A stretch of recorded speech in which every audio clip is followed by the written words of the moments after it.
Hello and welcome to the Walk in Wellness YouTube channel. Thank you so much for tuning in.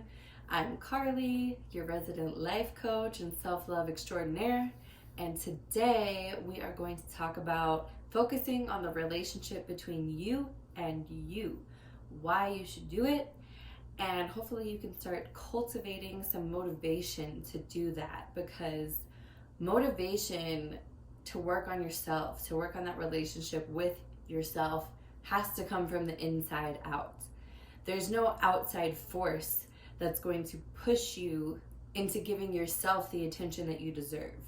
In a relationship with someone else, whether it's a friend, family member, lover, etc., you have another person who's going to give you that push from time to time and say, hey, we need to have a talk, or it wasn't cool when you did this, or I really don't like when you treat me like this.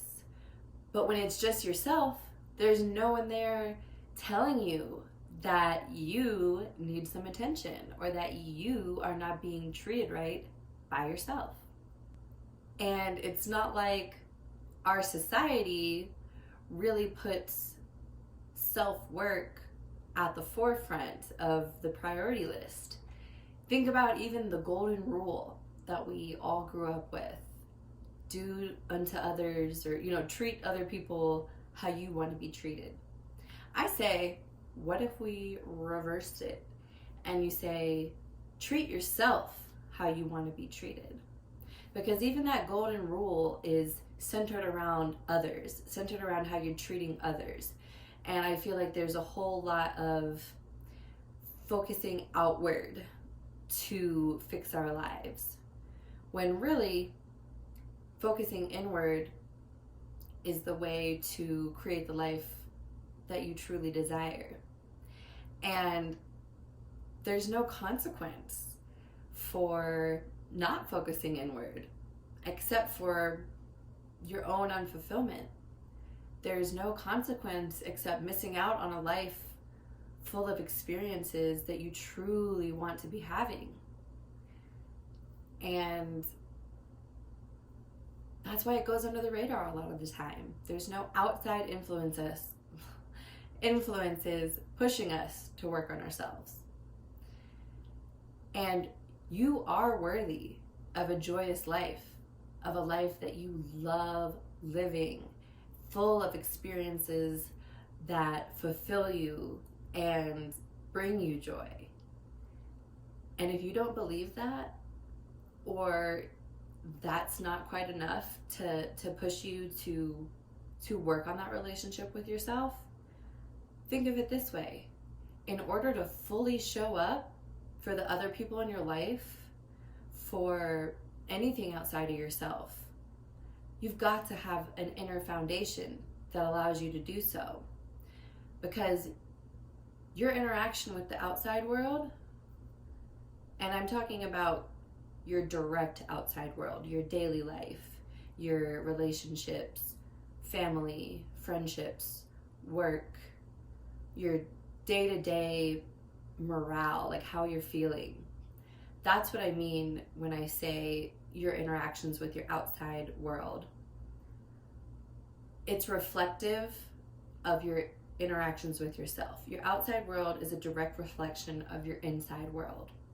I just want to acknowledge that I'm not saying that if you experience any of those things like racism, systemic racism, the pandemic, and any of these things that really feel uncontrollable, I'm not connecting that to your inner relationship. I'm not making that connection here. I just want to point that out. I'm talking again about your daily life, the people you come into contact with on a regular basis. How are your relationships? How are you feeling in your everyday life? Because if it's not good, if there's a lot of negativity, if you're not experiencing things the way you want to experience them, it's likely because there's an issue within yourself. If you're always looking outwards to ease your inner pain or heal your wounds, it's like always looking for a Band-Aid. You put the Band-Aid on, but it's gonna fall off. Then you need another Band-Aid. And then you put so many band-aids on that you run out of band-aids. And then you got to go find more band-aids, get a whole other box of band-aids.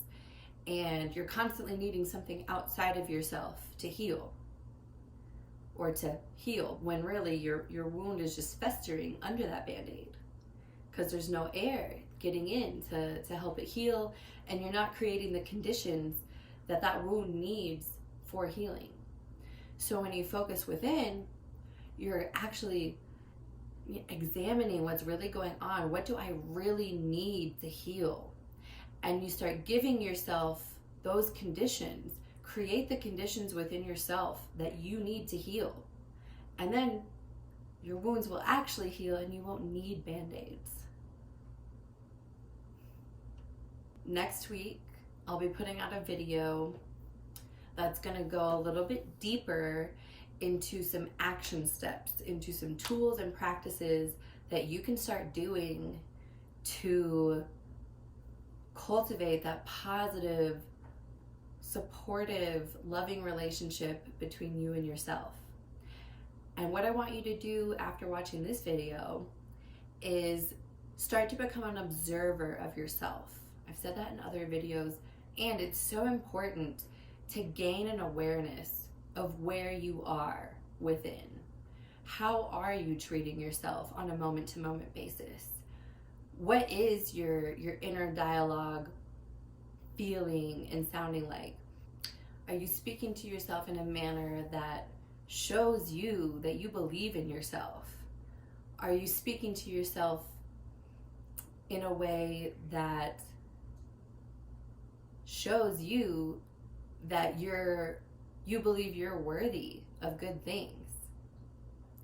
So really become aware and start to notice how you're treating yourself on the inside. What is that inner voice saying? A lot of us find that inner voice is actually an inner critic. So start to get to know your inner critic, okay? When that inner critic is coming out,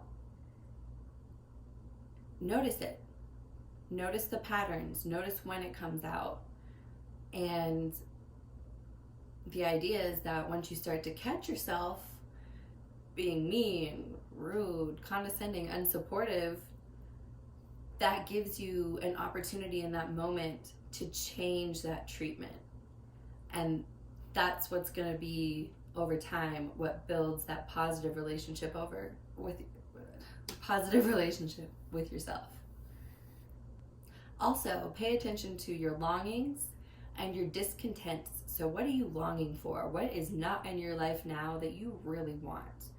Or your discontents, what bothers you about the way things are for you right now? And your longings and your discontents are here to guide you to your purpose in life, to your heart's dreams, and start listening to them to kind of guide you to where you want to be going. So stay tuned for next week. We're going to get into the action steps, tools, and practices. And yeah, congratulate yourself for tuning in. You're working on yourself. You're doing a great job.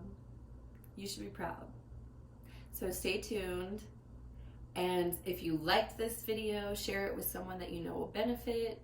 Sometimes it's easier to see it in others than it is in ourselves when we're having issues. And let me know in the comments what you liked, didn't like, have more questions about, etc. Subscribe so that you can know when my videos come out. And I really just appreciate you being here, and you should appreciate you being here. You're doing great. Be well, and I'll talk to you soon.